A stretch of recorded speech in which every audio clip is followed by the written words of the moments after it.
ang Presidential Broadcast Service. Radyo Pilipinas. Radyo Publiko ng Bagong Pilipinas para sa Bagong Pilipino. Naghahatid ng mahahalagang balita at impormasyon na guugnay ng pamahalaan sa sambayanan. Tulay sa himpapawid ng serbisyo publiko. Radyo Pilipinas. Radyo Publiko. Ang boses ng Pangulo. Sa Iloilo, Radyo Pilipinas. 585 AM. Oras sa Radyo Pilipinas, alas 4:05 sa hapon. Gikan sa hulog balitaan sa PBS, Radyo Pilipinas, Iloilo. Gintipon sa buos na pwersa sa News and Public Affairs Division. Mga pagsaysay sa mga hitabo o aksyon, mga pananawan, kag desisyon, mga hibubunon sa napituhan na sektor, mga danagpong nga balita, diri sa Iloilo, at mga bahin sa Kabisayang nagkatulad. Mga balita nga natipon sa sulod sa naligan ng 24 oras. Inyo mapatian sa Headliners Was. Kagkaroon, yari ang inyong PBS News Team.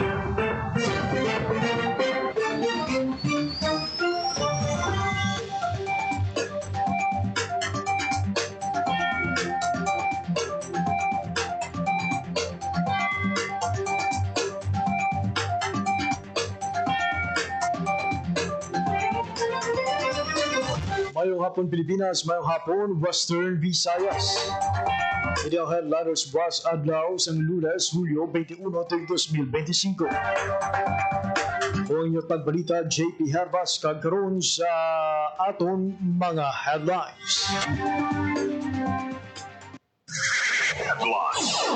Halos 78,000 ka pamilya sa Western Visayas kag Negros Occidental apektado sang habagat. Anong patay sa Negros Occidental kasunod sang malawig nga pag-ulan nga dala sang habagat.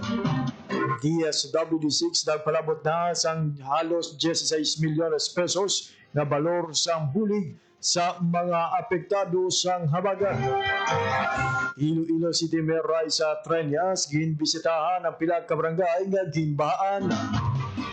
20 pesos nga bugas mabakal na sa duha pagid ka banwa sang Gimaras. Kag pila ka estudyante sa Pisana National High School sa Sibalom naglain ang pamatyag sa ilang pagbalik eskwela subong nga Lunes. Oras sa Radyo Pilipinas, alas 4:08 na sa hapon. Nagkaroon sa detalye sa mga balita. Radyo Pilipinas. Radyo Pilipinas News. Nagabot na sa halos 78,000 kapamilya kung 274,812 ka individual sa Western Visayas kag Negros Occidental ang nabalhag na apektado sang habagat. Ini ang salig sa Dromic Report No. 8 na ginpagwa sa Department of Social Welfare and Development o kung DSWD6 sa mga Lunes. Sunod sa siya nagdangat sa 544 ka barangay sa 55 ka banwa kag syudad ang apektado sang habagat. Sa halos 78,000 ka apektado nga pamilya, 1,943 pa ang nagatinir sa 113 evacuation center samtang 11,381 sa ilang mga kilalaw kung himata. Nagdangat naman sa 67 kabalay ang totally damaged samtang 429 ang partially damaged. Radyo Pilipinas. Radyo Pilipinas News. Sa Negros Occidental, naglabot sa 22,073 ka pamilya ang apektado sa malawig na pag-ulan na dala sa habagat nga ginpabaskog pa sa bagyong Krising. Sandig sa Situational Report No. 7 sa Negros Occidental Provincial Disaster Risk Reduction and Management Office o kunsang PDRMO, nagdangat sa 18 ka syudad kag banwa sa probinsya ang may nabalhag na apektado nga pamilya. Sa masobra 22 ka pamilya o kung 22,000 ka pamilya, may pinakamadamong apektado nga pamilyang banwa sang Binalbagan nga may 9,761. Ginsundan sang Valladolid nga may 3,090. Hiligaran nga may 1,571. Kabangkalan nga may 1,484 kag banwa sang Ilog nga may 1,420. Samtang may mga apektado man nga pamilya sa Ilubaan, Kawayan, Isabela, Sipalay, Himamaylan, Candoni, Calatrava, Moises Padilla, Pontevedra, La Castillana, Bago, La Carlota, kag San Enrique. Sa karon nagapaday ang pagmonitor kag pagpalabot sang bulig sang mga lokal nga panguluhan kag sa mga national government agencies sa mga apektado nga pamilya. Radyo Pilipinas. Radyo Pilipinas News. Anong patay sa Negros Occidental kasunod sang malawig nga pag-ulan nga dala sang habagat. Ang detalye sang balita sa report o kung ang yari ang detalye sang balita. Naglabot sa anuman na balaga patay sa probinsya sa Negros Occidental kasunod sang malawig nga pag-ulan nga dala sang habagat. Sa datos sang Negros Occidental Provincial Disaster Risk Reduction and Management Office o kung PDRMO, isa ka mangisda sa Sagay City nga ginpangita sang Search and Rescue Team halin Hulyo 16 ang nakitaan sang duha ka mangisda nga patay na kag nagalutaw sa Sagay Marine Reserve Area. Sa Binalbagan, duha ka PWD, isa ka 84 anyos kag 12 anyos gikan sa magkatuhay nga barangay ang napatay bangod sa pagkalunod. Pagkalunod man ang ginhalinan sa kamatayon sa isa ka 44 anyos nga residente sang Himamaylan City nga uli nga nakitaan sa Biao River overflow area sa Hulyo 18. Samtang duha ka tawo sinubaan ang napatay matapos makuryente. Para sa Bagong Pilipinas, JP Harvas, Radyo Pilipinas, Radyo Publiko. Radyo Pilipinas. Radyo Pilipinas News. Nagsaka na sa 15.8 milyones pesos na balor sang bulig ang napalabot sa Department of Social Welfare and Development ng DSWD6 sa mga pamilya sa Panay kag Negros Occidental na apektado sang habagat. Sadig sa Dromic Report number 8 sa ahensya sa nasamit nga kantidad, may sobra 10.4 million pesos na balor sang food kag non-food items ang napalabot sa ahensya sa Negros Occidental. Nagpalabot man ang DSWD6 sa masobra 3.3 million pesos na balor sang food items and ticket. Masobra 980 mil pesos sa Capiz, masobra 600 mil pesos sa Iloilo City, halos 520 mil pesos sa Clan, kag halos 15 mil pesos sa probinsya sa Iloilo. Magluwa sa DSWD, nagpalabot man ang mga lokal na panguluhan kag pribado nga organisasyon sa masobra 3.5 million nga balor sa bulig. Ang DSWD6 may available pa nga masobra 131.5 million pesos na balor sa relief assistance nga handa nga ipalabot sa mga magakinahanglan nga lokal nga panguluhan. Radyo Pilipinas. Radyo Pilipinas News.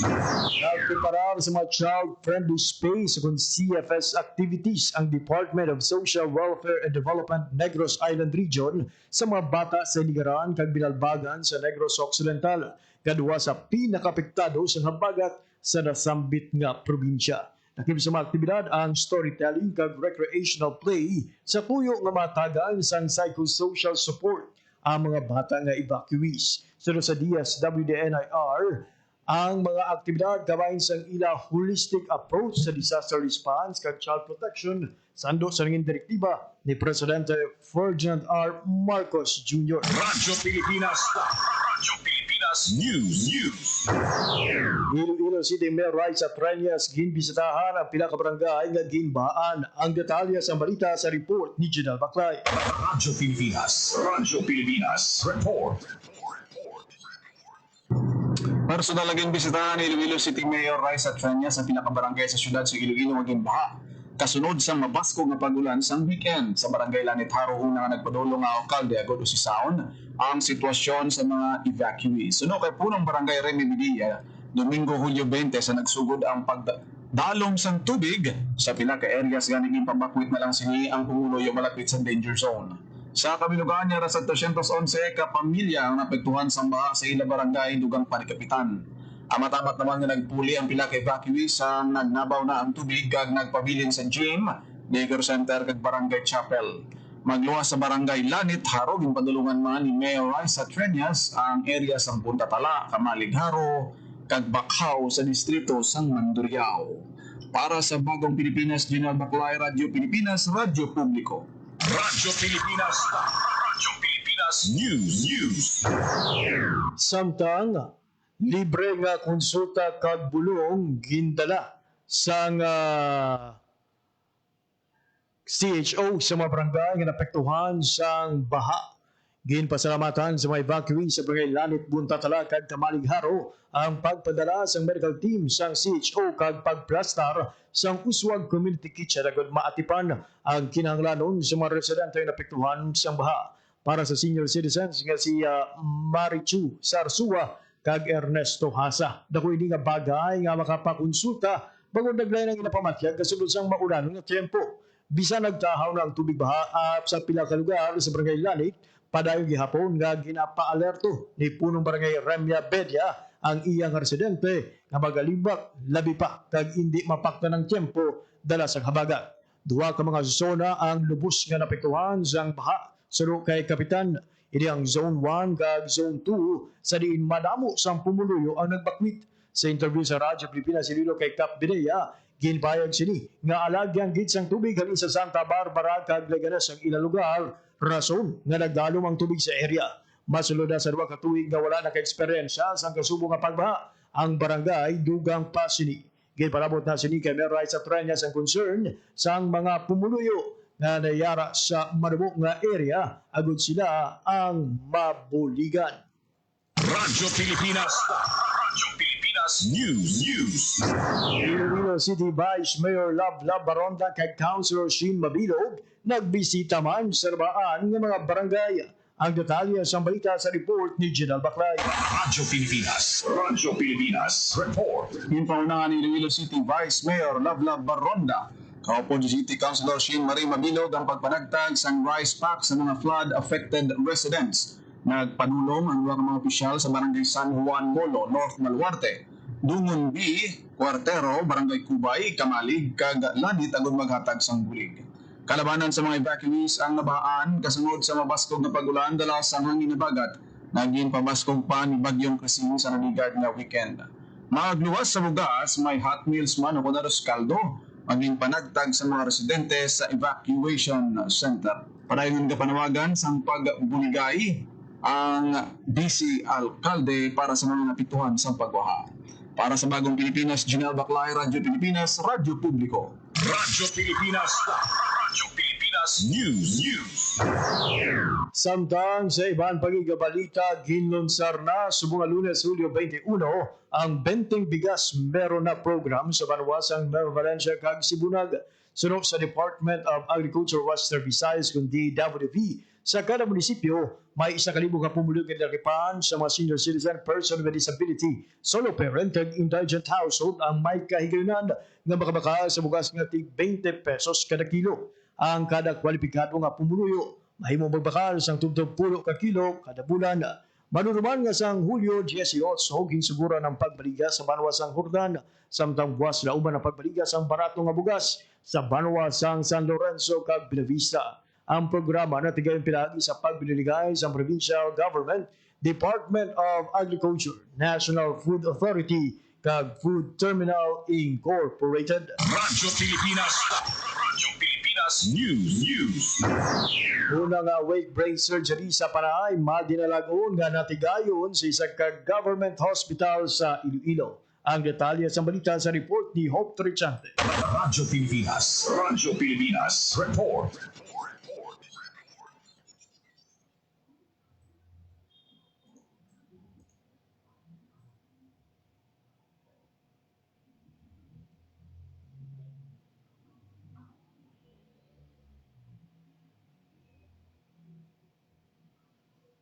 Natigayon nga sa una nga higayon sa isla Sampanay ang isa ka awake brain surgery ang madilagon nga natigayon sa isa ka government hospital sa Iloilo City.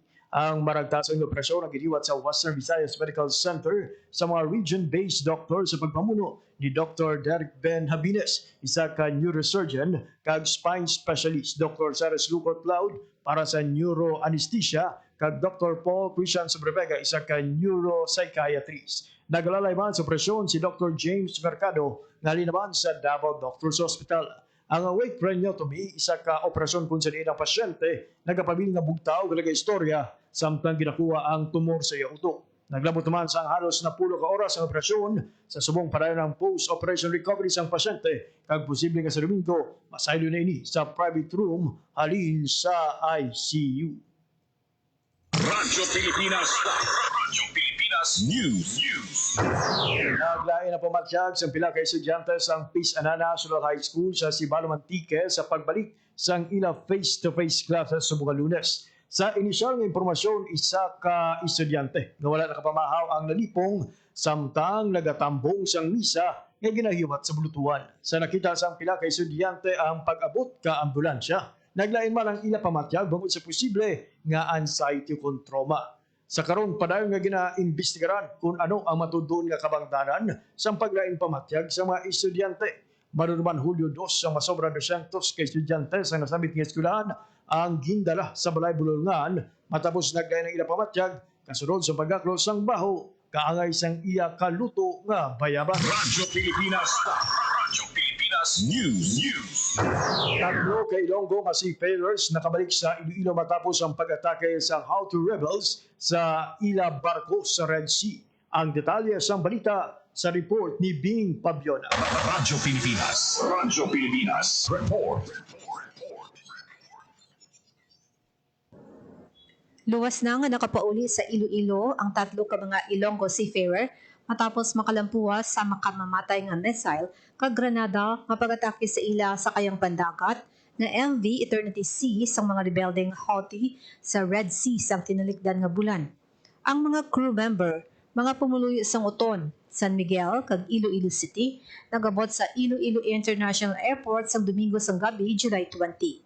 Ginabi-abi sang mga tiglawas sang Overseas Workers Welfare Administration Region 6 kag sang Iloilo Provincial Public Employment Service Office.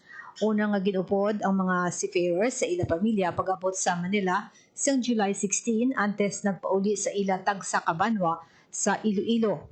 Ginsiling ni James Mendiola sang Overseas Workers Welfare Administration nga 4 ka mga residente sang Western Visayas ang nakasakay sa MV Eternity Sea sang natabo ang insidente.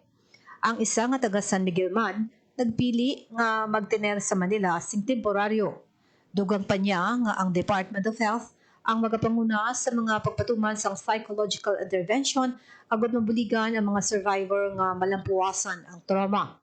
Ang tatlo ka mga Ilonggo ang nalakip sa 8 ka mga Pinoy crew members sa Greek-managed MV Eternity Sea na ginpabalik sa Pilipinas sa July 16. Ang Liberia flag bulk carrier nga may 22 ka mga tripulante, 21 sa ila mga Filipino. Naigo sa mga missile kag rocket propelled grenades nga ginlansar sa mga rebelding Houthi sa July 7 kag 8 samtang nagatabok sa Red Sea. Nakahatag naman ng Department of Financial Affairs na nagpapas ang kamay ng financial assistance. Other than that, we plan to provide counseling to our seafarers. And of course, pinapasalamat naman ang lumina ng local money agency para din na nag-atipan sa ilang alin sa patuloy. Ang money agency nag-support sa ilang para sa kanila. In-house sila, kakasta na mga Pilipino. Well, that's the end our assistance sa ilang. So, in the coming weeks, we will offer more assistance and programs sa ilang. Si James Mendiola sa Overseas Workers Welfare Administration. Para sa Radyo Pilipinas, Bing Pabiona, Radyo Pilipinas, Radyo Publiko. Radyo Pilipinas. Radyo Pilipinas News. Andom sang DTI nga mga HIMS Capital ang WV sarang nga malabot suno sa pinuno sang BPO company. Ang detalye sang balita. Radyo Pilipinas. Radyo Pilipinas. Report. Gapati ang pinuno sa Business Process Outsourcing o kon BPO company sa Iloilo City nga sarang malabot ang handom sa Department of Trade and Industry o kon DTI Western Visayas nga mangin Healthcare Information Management Sector o kon HIMS Capital of the World ang rehiyon. Kalungan sang inaugurasyon sa inabag-o nga site sa distrito sa Mandurriao, ginpabutyag ni Nikki Agkawili, Chief Country Executive sang Kerlon Global Solutions Philippines, nga hindi imposible nga mahatagan katumanan ang ginakabig ambitious target sang DTI sa kabisa ng katungdan. Sunod kay Agkawili, inibangod nga ang rehiyon, partikular na ang Iloilo ang bugana sa talento, availability sa mga universidad, kag ang kasulay sa pagnegosyo sa syudad, patag sa kapisyado nga pinuno sa BPO, kung ikumpara sa ibang nga area sa pungsod, mas manami ang performance nga nagaling sa Iloilo, partikular na ang passion kag compassion sa mga Ilonggo. Dugang pa niya, talalupang doon ang kanabuon sa Universidad sa Iloilo City nga nagatanyag sa mga kurso malapit sa healthcare space, rason nga maramo man sa nagakapatubas ng mga professional. Gintumod ba ni Agkawili ang kaimportansya sa ease of doing business o kung ang kasulhay sa pagnegosyo sa Iloilo City. Malipayo nga ginpamit ni Agkawili nga makaligan ang halos 7 ka tuig, humalin sa nagsugod ng ino-operasyon sa Iloilo, linibo na ang nahatagan nila sa trabaho, kag 4,500 diri ang aktibo nila nga empleyado. Dugang pa niya, sa pagbukas ng ilang bagong opisina sa duha ka panawagan sa SM Strata, posible na magsobra pa sa 5,000 ang mahatagan nila sa obra. Kadungan sa pagtanyag sa mas madamo nga trabaho sa komunidad, padayon ba ng koordinasyon sa kumpanya sa malukang at pamunuan para pabaskugon ang talento kag abilidad sa maluyag mangin kabahin sa industriya. Ginpamit sa kumpanya kasi dalom sa ilang Project Care, isa ka program ang nagahana sa mga senior citizen kag persons with disability. 5 sa 11 nila kag-graduate ang pareho nga nagatrabaho sa ila. Kasunod siyang tanan nga pagdiwa sa kumpanya, ini ang ginkilala karon nga tuig siyang Great Place to Work bilang 9th best workplace in the Philippines. Sa nagdigir nga tuig, ginpadunggan man ini sa Healthcare Information Management Association of the Philippines Incorporated o KUNHIMAP sa kategorya sang kaunlaran kon business growth kag pinuno o kon leadership excellence. Para sa Bagong Pilipinas, JP Hervas, Radyo Pilipinas, Radyo Publiko. Radyo Pilipinas. Radyo Pilipinas News. In pangulahan ni Iloilo 3rd District Representative Lawrence Defensur ang groundbreaking ceremony sa pagtukod sang Taytay sa Barangay Katuogan, Tubtub sa Barangay Kawayan, Pototan, Iloilo, subong Lunes. Ang proyekto nagablor sang 49 milyones pesos na may labas sang 71.30 ka metro. Umpisan sa mga bulan sang Hulyo, kag target ka matapos Enero 2026. Magawa sa nahinabitahan nga proyekto, may patinugon nga multi-purpose building sang Edmundo Dayot Memorial Elementary School sa Barangay Katuogan. Kumplituhon man ang pagpatindog sang multi-purpose building sa Barangay Katuogan. Radyo Pilipinas. Radyo Pilipinas News. High value target na kuhaan sa valor 1.5 milyones pesos nga illegal drug sa bypass operation sa city proper. Ang detalye sa balita sa report ni Janelle Baclay. Radyo Pilipinas. Radyo Pilipinas. Report. Arestado ang lalaki ang kilala kay alias Ernesto, 27 anyos, ang barangay Rizal, Estanzuela City Proper sa ginpatigay nga may bus operation sa kapulisan. Samtang nakapalagyan naman ang upod sa si alias Janet, 30 anyos sa anuman nga lugar. Na-recover sa subject ang 225 gramos ng illegal na droga ang ginabanta na gabilis ang 1.5 million pesos na ginalakipan sa ang pulo ka plastic sachet, kagapat ka plastic bags and suspected Shabu by bus money to drug items. Ang madinilagong operasyon ng bunga sa pagbiligay sa Regional Police Drug Enforcement Unit 6, ICPS 7, City Drug Enforcement Unit, kag PDEG SOU 6. Ginpahimulahan naman ni Piero 6 Chief Police Brigadier General Josefino Ligan ang mga operatiba sa pagkarakop sa high-value target individual. Ginkasuhan na sa paglapas sa RA 9165 ang suspetsado. Para sa Bagong Pilipinas, Janelle Baclay, Radyo Pilipinas, Radyo Publiko. Radyo Pilipinas. Radyo Pilipinas News. Masobra 160 milyones pesos nga bulig na palabot sa mga apektuhan sa paglupok sa bulkan Kanaon sa Negros Occidental. Ang detalye sa balita sa report ni Marian Grace Arenieta. Radyo Pilipinas. Radyo Pilipinas. Report.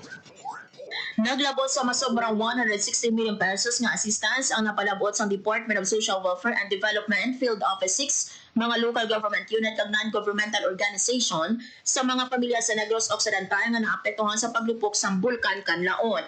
Sa masobrang 160 million pesos, masobra sa 119 million pesos diri ang ginpalabot sang DSWD6. Lakip sa ginhatag sang regional office ang family food packs, non-food items kag financial assistance. Sa pinakaulingi nga datos ang draw mix ang DSWD6, May masobra sa 1,700 pa ka individual ang nagatinira sa 8 ka open evacuation center kag may masobra pa sa 7,000 ang nagatinira naman sa ilang himatao kon kakilala. Samtang may naka-standby ang DSWD6 nga masobra sa 138 million pesos nga bilisang food, non-food items kag standby funds nga handa i-augment sa mga kinahanglan nga LGU. Para sa Bagong Pilipinas, Mayan Grace Aranyata, Radyo Pilipinas, Radyo Publiko. Radyo Pilipinas. Radyo Pilipinas News. Sa katapusan nga balita, empleyado sang DOST6 National Semi-Finalist sa Dangal ng Bayan Award. Ang detalye sa balita sa report ni Hope Torichan. Radyo Pilipinas. Radyo Pilipinas. Report.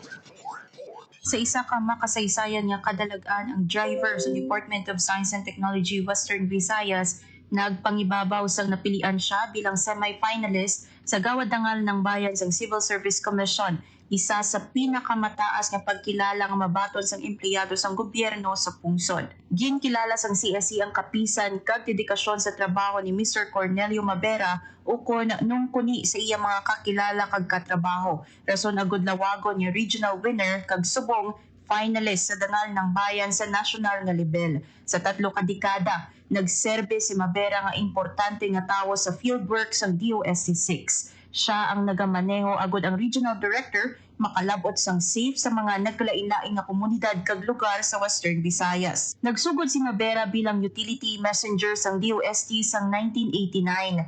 2009 naman sang ma-promote sa plantilla position si Mabera pero antes sini nagbalik-anay siya sa iya pag-eskwela sa edad nga 33. Sa makakuha sang high school diploma, nag-enroll naman si Mabera sa TESDA para sa vocational course. Matuod nga wala si Mabera nagapamuno sang sinapol sa boardroom o kung nagaperma sang multi-million peso nga proyekto sa DOST apang kung kinahanglan sa mga scientists nga magpadulong sa mga programa sang ahensya, siya gilayon ang una nga ginatawag.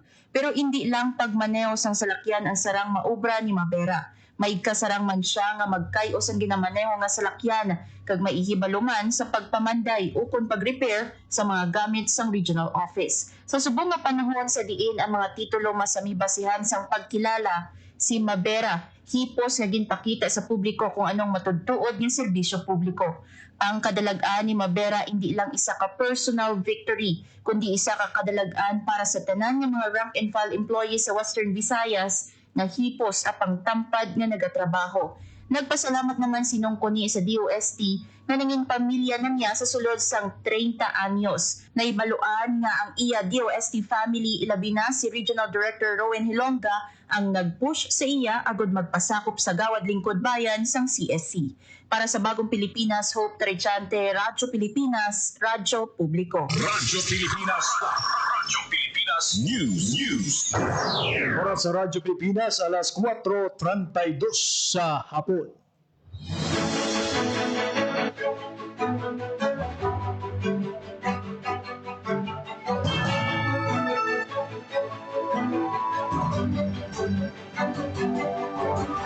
Nagamuyan ito ang mabalita na tipon kag ginbantayan sa Radyo Pilipinas, Iloilo News Team.